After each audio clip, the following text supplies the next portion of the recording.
Whenever you see me criticize an institution, I'm not doing what you call negative criticism.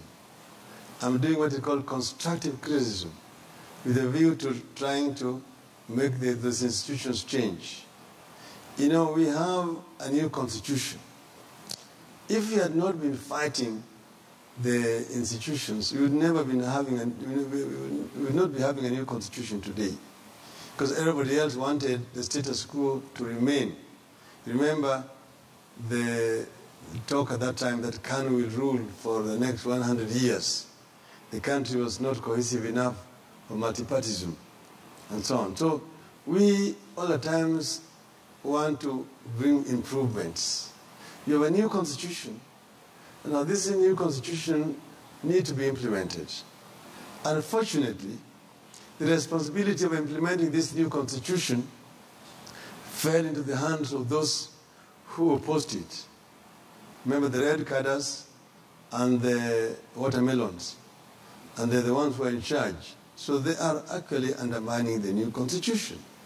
They are undermining some of these institutions, like the Electoral Commission. The Electoral Commission should be an independent body that exists and works independently without interference from the executive.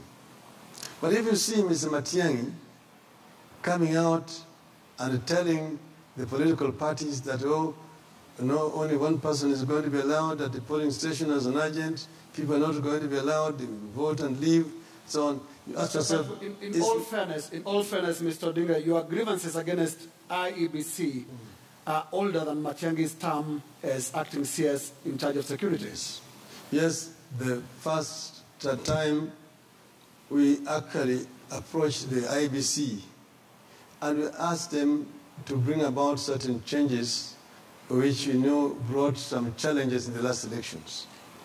And the former IEBC, led by Mr. Isaac Hassan, refused to listen to us. Our petitions to them fell on deaf ears. We therefore had no other alternative but to call for the removal. You remember, we said we wanted a referendum, and they provided us with a template of how to collect signatures. We went around the country collecting signatures, millions of signatures. When we presented them, and they used a technicality to rubbish all that, and instead of allowing us, if we were short by a few hundred, to fill the gap, they said the process was closed. In other words, they did not want a referendum to be held. So we knew that if we went on with this kind of electoral commission to the next elections, nothing was going to change. Doing the same thing, the same way, hoping to get a different results is stupidity.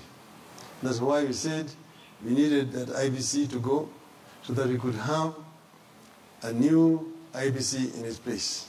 What is happening right now is that there's nothing wrong with the current commission.